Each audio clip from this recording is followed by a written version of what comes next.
Let's look at some characteristics of Germanic and non-Germanic derivations.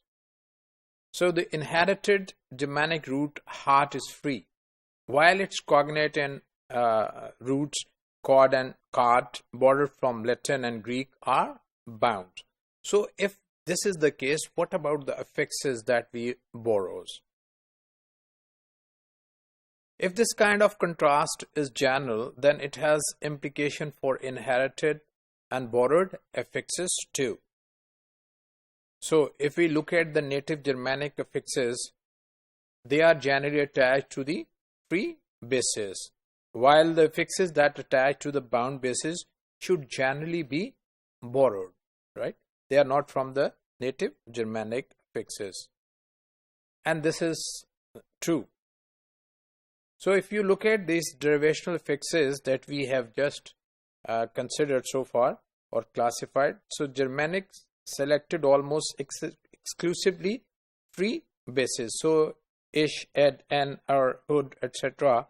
They are attached to free bases. For example, green is a free base.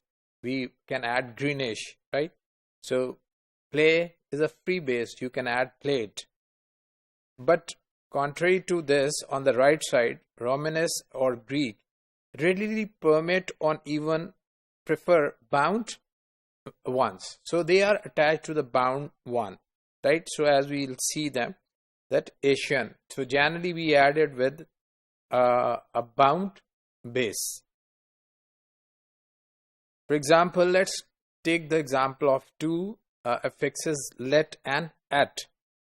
Both mean roughly small, though at also mean female. So we can add let to book, let. So booklet becomes, book is a free base, so let is added to it and makes a word piglet, droplet, starlet with clearly identifiable free bases. Similarly, cigarette, and it may include many, suffragette, laundrette, kitchenette, etc. So you can see that they are attached to free bases. A similar conclusion emerged from comparing some abstract nouns forming suffixes in these two columns, ship and hood. So generally it is attached to free bases, we like friend and ship, so it becomes friendship. King and hood, it becomes kinghood. Child and hood, it becomes childhood, right? So they are all Germanic, native Germanic suffixes, right? Compared to these, we have Asian, uns, and ism. They are Romanes and Greek columns. So certainly these are found with words which cannot stand alone, right?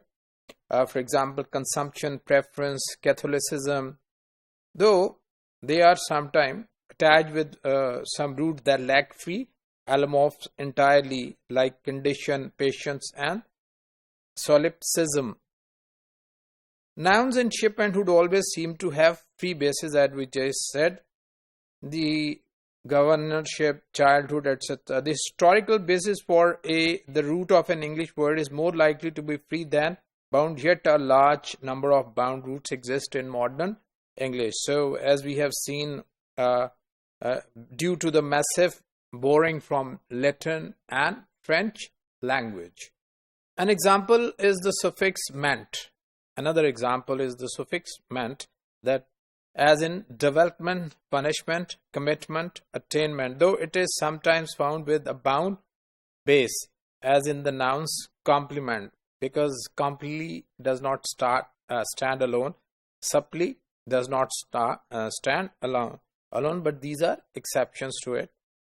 Another example is that prefix d, as in re-register or and decompose, right? It's attached with a free base. This tolerance for free bases is surely connected with the fact that in the terminology D is formally and semantically rather regular and can readily be used in neologism. De-grass in, for example, the courtyard was grassed only last year, but now they are going to degrass it and lay paving stones, right? So here we can see that sometime it is attached to free basis. For an affix restricted to bound basis, such a neologizing capacity would be scarcely conceivable in a language where, as in English, most bases are free. So sometime an affix is attached, generally the affixes borrowed are attached with bases which are bound, and however they sometimes take bases which are free, right? So English generally like to take bases as a free base to form words.